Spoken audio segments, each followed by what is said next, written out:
Oke, Assalamualaikum warahmatullahi wabarakatuh. Selamat pagi. Masih upaya menyelesaikan adendum laporan saya di beberapa polsek terkait keterlibatan Kepala Dinas Pendidikan Kecamatan Tambak Romo atas nama Muhammad Sutopo. Hal ini saya sampaikan kepada Bapak Kapolres Pati, Ceki, Bapak Kapolsek Gabus, Bapak Kapolsek Tambak Romo, dan Bapak Kapolsek Winong, bahwa sebagai klarifikasi dan informasi tambahan dari korban persekusi, di mana bahwa korban menemukan fakta baru keterlibatan dan turut serta membantu kejahatan, serangkaian kejahatan atas nama Saudara Muhammad Sutopo, oknum pejabat Dinas Pendidikan Kecamatan Tambak Romo. Dugaan adalah turut membantu kejahatan, menyimpan, menyembunyikan istri dan anak korban selama 10 tahun berjalan, terhitung 2010 sampai 2018. Hal ini dapat dikategorikan sebuah persekusi atau penguasaan di luar hukum, melainkan murni juga pelanggaran hukum sesuai skep Kapolri, di mana para pelaku ini bisa langsung ditangani di proses hukum sesuai dengan laporan masyarakat dan fakta di lapangan, bahwa memang benar-benar telah dilakukan tindakan melawan hukum, menghalang-halangi penyidikan, menghalang-halangi seorang suami yang berhak terhadap istrinya atau jandanya, dan menghalang-halangi seorang ayah untuk menemui anaknya. Kenyataannya bahwa Saudara Muhammad Sutopo selama ini secara arogan, anarkis, dan melakukan tipu daya secara licik mempermainkan kasus ini melebihi batas kewenangannya, yaitu menguasai anak dan istri seorang lain seolah-olah adalah istrinya sendiri. Selama Saudara Muhammad Sutopo menjabat Kepala Dinas Pendidikan Kecamatan Tambak Romo, melindungi atau menutupi semua kejahatan Saudara IWW sesuai laporan tertulis di Ombudsman RI. Demikian keterangan lanjutan kami sampaikan, bahwa laporan ini sudah dikoordinasikan sampai ke kejaksaan. Hanya karena kurang bukti dan kurang saksi, saudara diminta untuk melakukan pra peradilan.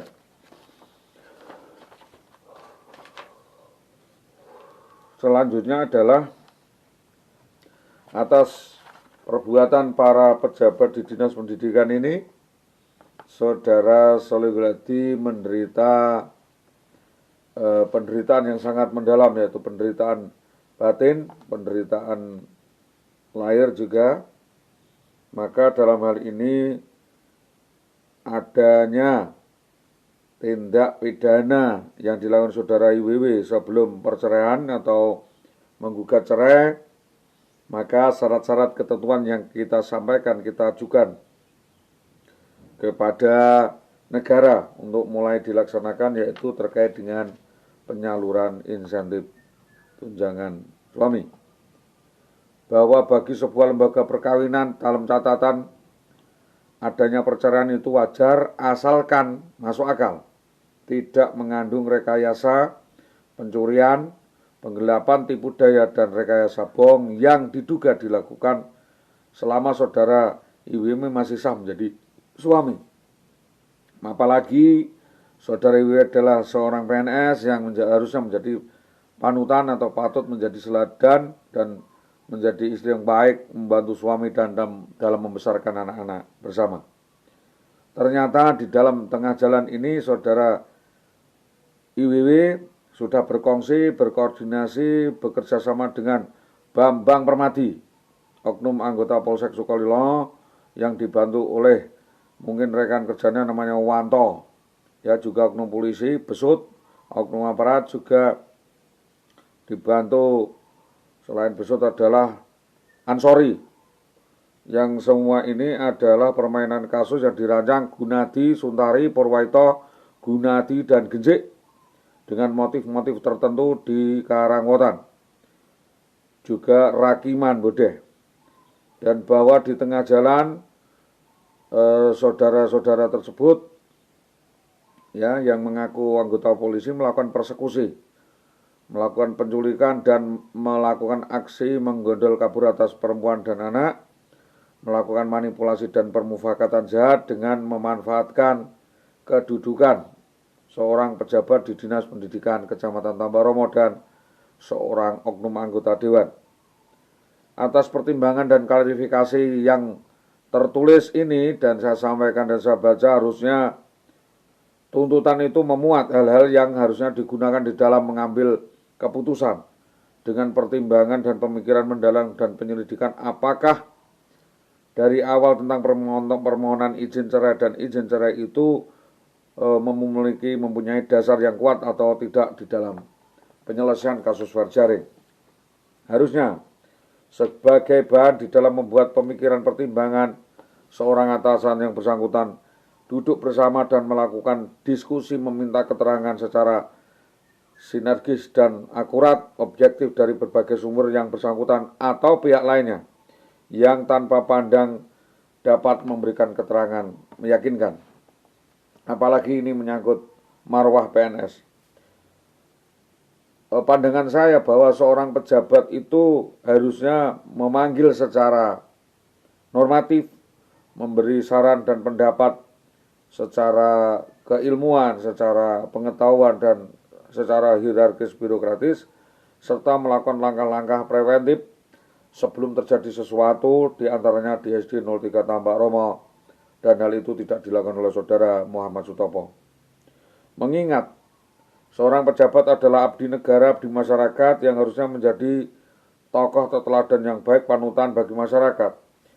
Mestinya harus menjaga etika, disiplin, tingkah laku, tindakan, ketentuan-ketentuan peraturan perundang-undangan dan ketaatan kepada atasan dan perundang-undangan yang berlaku. Karena itu, untuk melaksanakan hal demikian ini, maka seorang pejabat dan PNS harusnya ditunjang kehidupan yang mendukung dan tidak terganggu.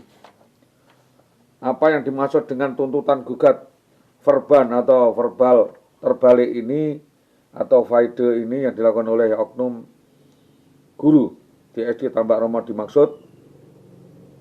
Apakah yang mengatakan saudara suaminya tidak mampu menjalankan kewajiban sebagai suami adalah apabila yang bersangkutan menderita penyakit jasmani dan rohani sedemikian rupa sehingga tidak dapat memenuhi kewajibannya secara biologis dan material maupun lainnya menurut keterangan dokter, bukan sebuah pengakuan dan alibi saja, atau menjadi semacam sabotase atau rekayasa bohong, permufakatan jahat yang membuat orang waras menjadi tidak berdaya.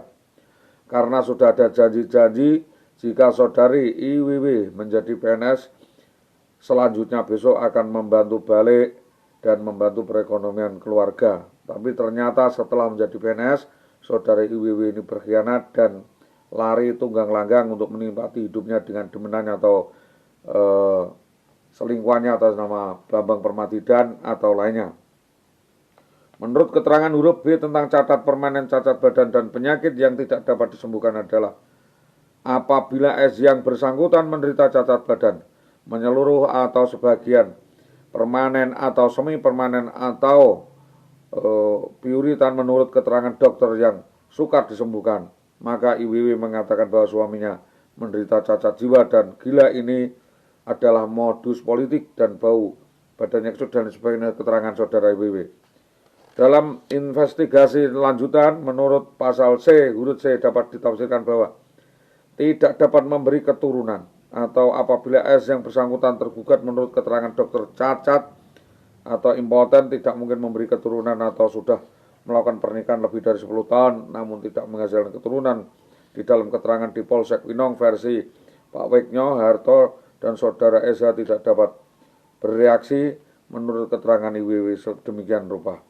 Menurut keterangan saudara Sukowati desa Ngerang ya Tambaromo yang kita koordinasikan dengan lembaga terkait di mana IWW tidak pernah menyelesaikan atau melaporkan hal terkait dengan insentif tunjangan atau pendapatnya kepada suaminya. Pasal 15 ayat 2 PNS wanita yang melanggar ketentuan pasal 4 ayat 2 dituntut hukuman disiplin, pemberhentian tidak dengan hormat sebagaimana pegawai negeri sipil. Ini karena tidak mau berbagi. Sebagai landasan lainnya yang kuat untuk bertindak di dalam peraturan pemerintah nomor 10 1983 dan PPNS nomor 45 tahun 2010 mengenai pengertian hidup bersama atau hidup bersama di luar nikah atau melakukan kumpul kebo yang kami sampaikan adalah diberi limitasi batasan yang jelas. Ditegaskan PNS melakukan atau diperlakukan atau hidup bersama di luar perkawinan, yaitu saudara IWW dengan Bambang Permadi selama 2 tahun hidup kumpul kebo dan memilih hidup dengan orang lain, meninggalkan suaminya dengan tidak etis dan memalukan, mengikuti emosi pribadi bahwa pegawai negeri sipil yang sah yang dengan sengaja melakukan hidup bersama dengan orang lain, ya, melakukan perselingkuhan dengan orang lain menjadi istri kedua ketika dijatuhi salah satu hukuman disiplin berat berdasarkan peraturan pemerintah nomor 230 tahun 1980 dalam pasal 4 ayat 2. Ketentuan ini mengandung pengertian bahwa selama berkedudukan sebagai istri sah pada mulai 2010 sampai 2016, Saudari Indah Wahyuda tidak bisa dicegah, tidak bisa dilarang di dalam melakukan pelanggaran-pelanggaran tersebut, baik berupa penipuan, penggelapan, perselingkuhan,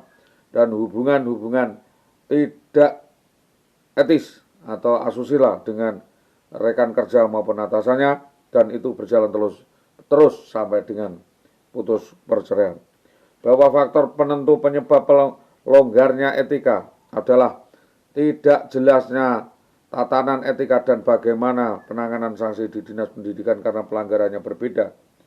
Beda makna, beda sanksi, ya, obscure of libels atas pelanggaran yang semula dihentikan, ya, dan tidak diteliti dan tidak dilanjutkan. Seharusnya para pelaku diteliti dengan serius, dibuktikan, dapat diberi sanksi, diberhentikan dengan tidak hormat, tidak atas permintaannya sendiri sebagai PNS karena sebuah pelanggaran. Salah satu sanksi diubahnya menjadi salah satu hukuman berat, disiplin berat berdasarkan peraturan pemerintah nomor 30 tahun 1980 yang dimaksudkan untuk memberikan rasa keadilan bagi para korban bahwa PNS tersebut boleh meninggalkan rumah. Boleh dalam artian dari tinggal bersama setelah putus cerai pengadilan yang telah disahkan. Boleh meninggalkan rumah setelah putus cerai. Jadi seorang PNS tidak boleh meninggalkan rumah sebelum bercerai. Jika memang itu melakukan atau terjadi suatu KDRT, silakan diproses hukum dulu biar terjadi klarifikasi. Ini adalah berita bohong selama proses meminta izin dari pejabat atasannya dan bukan kabur dari rumah lalu atasannya memberi izin kepada tersangka, padahal di dalamnya ada unsur-unsur fair sharing, penggelapan, pencurian, manipulasi, rekayasa bohong dan permufakatan jahat yang dilakukan oleh saudari IWW. Tuntutan kami agar adalah saudara IWW untuk menyalurkan alasan insentif tunjangan suami sebagai denda dan mengembalikan utang-utang yang terutang yang ditanggungnya dan mengembalikan hak yang didapatkan oleh saudara tidak akibat ditelantarkan tersebut sebagaimana 1. Perjanjian uang makan 800.000 per bulan semenjak ditinggalkan kabur oleh saudari IWW karena saudara Solihul Hadi punya hak di dalam perekonomian. Yang kedua adalah insentif tunjangan suami. Selama menjadi suami saudara SH punya hak atas saudara IWW. Yang ketiga, agar saudara IWW mengembalikan semua aset, surat-surat berharga dan talon milik saudara keluarga DD yang dibawa kabur, digelapkan, baik surat-surat berharga, talon sertifikat, dan surat-surat kependudukan maupun surat akta lainnya. 4. Bahwa IWW pernah menjanjikan akan merawat penyakit saudara DD jika dalam keadaan sakit, apakah itu sakit kejiwaan, dan mengaku telah merawat gejala-gejala tersebut menghabiskan uang 100 juta yang itu adalah alibi palsu. Saksi Hasan Dahlan, guru-guru di Tambak Romo, akibat ingkar janji ini harus dilakukan penelitian ulang dan rehabilitasi. 5. Bahwa akibat perbuatan beruntun berantai yang dilakukan oleh saudara Indah Wahyudiawati dengan CS-nya ini, saudara kehilangan kepercayaan di masyarakat dan nama baik akhirnya diberhentikan dari sebuah pekerjaan. Bahwa atas kejadian tersebut saudara Eza sudah melaporkan ke Polsek Tambak Romo, ditolak oleh saudara Karsono di Polsek Wino, ditolak di Propam Parno karena perkara ini kurang saksi, kurang bukti, dan menyangkut data intelijen. Bahwa saudara IWW membuat opini salah seolah-olah apa yang dilakukan dikatakannya adalah benar, tetapi benar menurut aturannya sendiri, tidak benar menurut hukum, padahal semuanya alibi dan opini untuk mengalihkan kasus kejahatan yang dilakukan sebelum melakukan kabur dari rumah sudah melakukan persiapan dan belum pernah membuktikan bahwa saudara DD untuk diperiksa dan benar-benar mendapat keterangan surat gangguan jiwa dan selalu menyebut-nyebut nama oknum polisi atas nama Bribka Bambang Permati, ya Suwanto, ya Wanto dan Ansori yang diduga adalah bekerja sama dan berkonspirasi di dalam upaya penculikan tersebut sebagaimana yang dikatakan oleh Sukawati Bendera Dinas Pendidikan Tambak Romo. Perkara ini berkali-kali dikomunikasikan dan dikoordinasikan oleh Dinas Pendidikan Tambak Romo namun mengalami kebuntuan karena domisioner. Dalam hal ini meminta dan memohon polsek-polsek diantaranya Polsek Winong, Polsek Gabus dan Polsek Pucak Wangi, juga Polsek Tambak Romo untuk menjembatani kasus ini dan upaya menyelesaikan kasus ini menurut SOP dengan hukuman dan atas pelanggaran bukan mengarahkan pada suatu settingan. Dugaan kuat keterlibatan Kepala Dinas SD 03 dan Kepala Sekolah SD 03 Tambak Romo atas nama Sunarto SPD, atas nama Dahlan Istanto dan Supawatin. Belakangan adalah Sudarmadi yang sengaja mengatur serta membantu penyelesaian kasus ini menghasut, memprovokasi dan menggunakan kesempatan di dalam upaya perceraian untuk kesempatan pribadi sebagai upaya cuci kasus atas pidana perampasan dan korupsi yang dilakukan secara bersama-sama dengan IWW terhadap surat-surat harta benda dan instansi. Selanjutnya bahwa keterlibatan Dukun Cabul Sri Tomo Tambak Romo dari mulai persiapan sampai dengan eksekusi dilakukan oleh Bambang Permati dan besok di Jalan Mojolawaran Gabus adalah benar-benar terjadi. Tanggung jawab secara hukum adalah Kapolsek Gabus. Banyaknya pihak yang diduga terlibat di dalam memprovokasi dan men-setting mereka masih membawa kabur, lalu menutupi dengan alibi palsu rekayasa seolah-olah terjadi KDRT palsu atau faide. Keterlibatan Kiai Mukhid di dalam memfasilitasi melakukan penculikan, penyekapan dan penguasaan selama 8 tahun berjalan TKP Mojolawaran Gabus. Persekusi dilakukan Kepala Dinas Tambak Romo dengan pelarangan menemui mantan suaminya Jayus Setianto Muhammad Sutopo dapat dijadikan tersangka. Saya berpendapat bahwa sekaranglah saat pengungkapan fakta persekusi, penculikan dan perampasan atas anak dan istri saya, penculikan, perampasan barang-barang berharga 3 buah HP dan surat-surat berharga yang dilakukan oleh oknum anggota Polres Pati atas nama Bribka Bambang Permati, yang diduga Bambang Permati adalah diperintahkan oleh orang lain. Mendapatkan pesanan yang dilakukan juga bersama dengan gerombolan orang lebih dari 4 orang yang tidak dikenal pada 11/11/2011 di Jalan Mojolawaran Gabus Pati. Bahwa istri saya, anak saya dibawa lari oleh para tersangka, para pelaku di dalam keadaan sah sebagai istri sah saya, dan setelah dibawa kabur terjadi sebuah upaya gugatan cerai dan tindak lanjut pemeriksaan in memori kami sampaikan kepada Polres Pati. Terkait kasus saudari IWW sendiri, di sini sudah ada pemeriksaan secara memorial dan tertutup dan sudah lengkap. Kepolisian juga sudah mengantongi barang bukti dan sudah ada tindakan internal disiplin di mana saudara Bambang Permati diduga, ya walaupun keterangan dua jelas sudah dipindah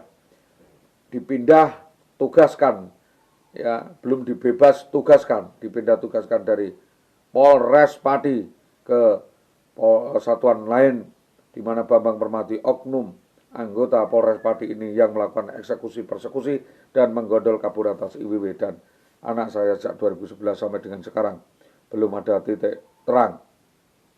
Maka dari itu saya menuntut melalui Dinas Pendidikan Kecamatan Tambak Romo untuk melakukan tindakan bersama sanksi tegas kepada terduga yaitu IWW sekalipun Inspektorat Babek dan BKD menutup-nutupi karena adalah unsur pengalihan isu utama yang terduga lakukan sendiri.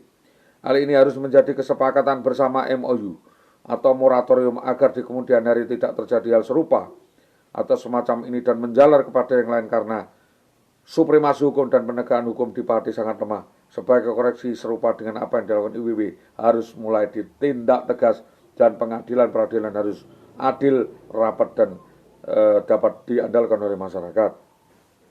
Berbicara tentang perkara tersebut seperti ini melihat pada kenyataannya saja, Dinas Pendidikan ciut nyali dan